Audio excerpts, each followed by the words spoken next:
Hey, what's up guys? It's me, I'm back, and I'm sorry for the late review of Avengers 2. I was kind of busy all weekend, but I finally saw it yesterday, and I'm ready to do my review of Avengers Age of Ultron. Avengers Age of Ultron obviously has been anticipated by a lot of people. It's probably the most anticipated movie of the year for a lot of people. I don't know if it's my most anticipated, or if it was my most anticipated, but still, it was probably in my top 3 of my most anticipated of this year.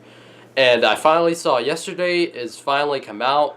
And I don't know if it's as good as the first Avengers movie, and it's definitely not as good as Guardians of the Galaxy, which is in my opinion, it's my favorite Marvel Cinematic Universe film so far.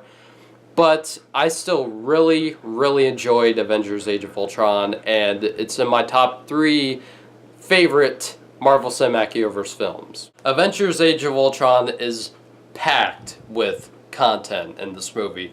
There's so much happening in this movie that it's going to take 20 minutes just to say all that happens in this movie, because there's a lot. But I thought Joss Whedon handled all this stuff in this movie very, very well. The characters are still great to hang out with as usual from the first movie.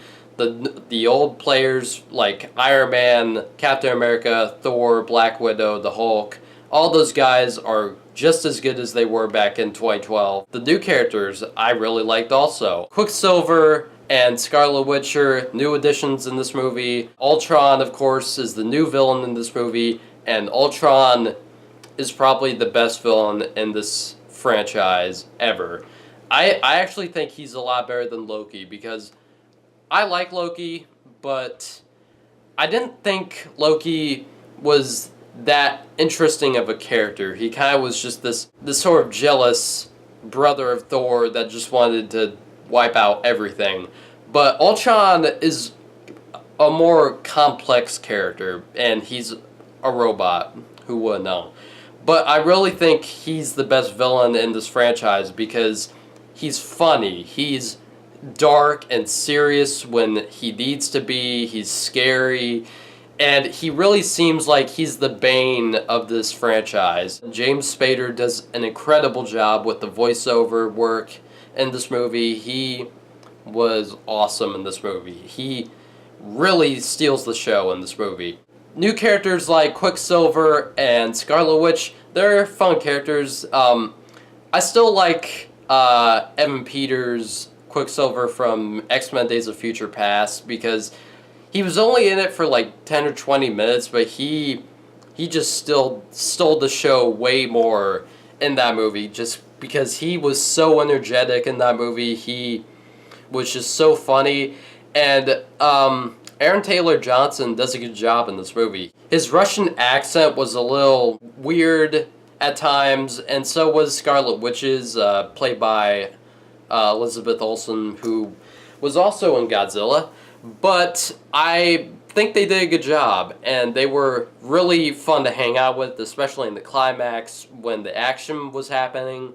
And also, Hawkeye has actually pretty good development in this movie. He's not just the cool guy with the bow and arrow. He does have a pretty good, important character in this movie, because in this movie they do show more of his backstory and his family, and I really didn't expect them to go all that out with his character in this movie, and I really enjoyed that. The action in this movie is sweet as usual. Joss Whedon does an incredible job with the special effects and the camera work and everything like that. I'm about to go into some spoilers.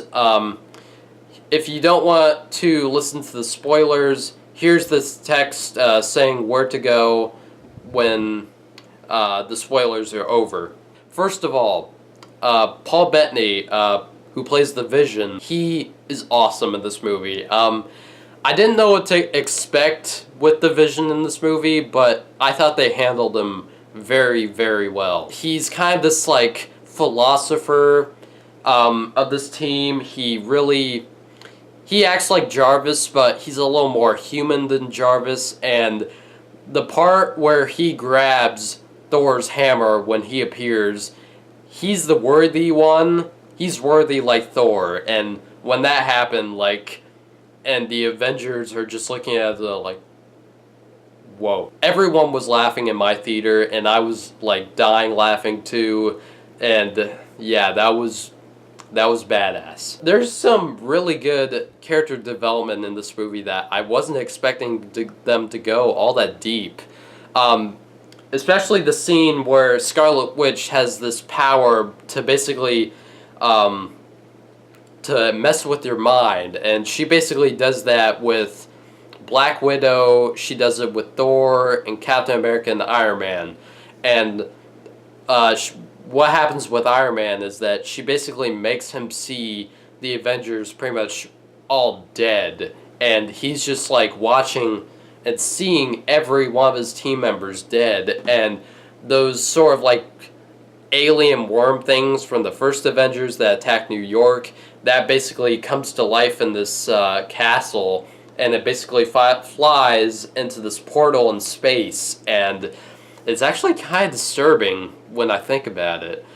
And basically what Captain America sees is, if you remember from the first Captain America, he basically promised his girlfriend, Agent Carter, that he'd dance with her, and he sees, and he basically sees like this party, and he sees Agent Carter there. He's like, would you like to dance with me? I was like, whoa. And it's basically messing with his mind. And with Thor, he is back on Asgard, and he sees Idris Elba's character, who is the Heimdall. It's kind of like, he's kind of like the bridge to all the worlds in space. And he sees him, and he's talking about his eyes are all white and demon-like. I forget some of the stuff he said to Thor, but he basically sees a lot of stuff. He basically sees Thanos and the Infinity Gauntlet, I think, and he sees like the Infinity Stones and the Tesseract, and I think they'll explain it more in Thor 3, but yeah, there's some pretty neat stuff in there. And Black Widow, this movie basically explains more Black Widow's backstory, and basically she was trained as an assassin in Russia, and she was part of some weird human experimentation thing, and it's really weird, and she was basically trained as a killer back in Russia, and it's like, whoa. That's some pretty good character development in this movie. And the last 20 minutes after they kill Ultron, Tony Stark, Thor, they go away.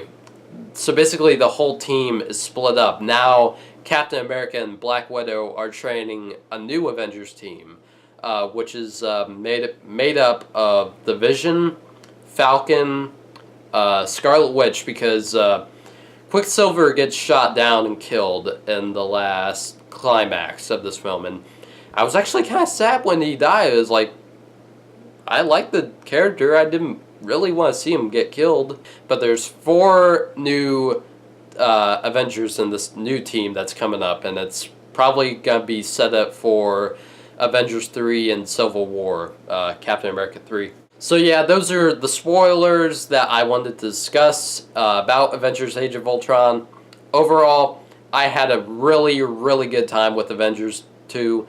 Not as good as the Avengers 1, probably not, but it's going to take a really, really good movie to match up with Avengers and Guardians of the Galaxy, which I thought were awesome, awesome movies. But Avengers Age of Ultron is still a great movie. It's a great superhero movie. I'm so glad that Joss Whedon was skilled enough to make all this content in this movie work, but not make it seem like a mess. But I thought Joss Whedon made all of this stuff work, and I'm gonna give Avengers Age of Ultron a 9 out of 10. Really recommend it. Go see Avengers 2 in theaters. And that's it, guys. See you later.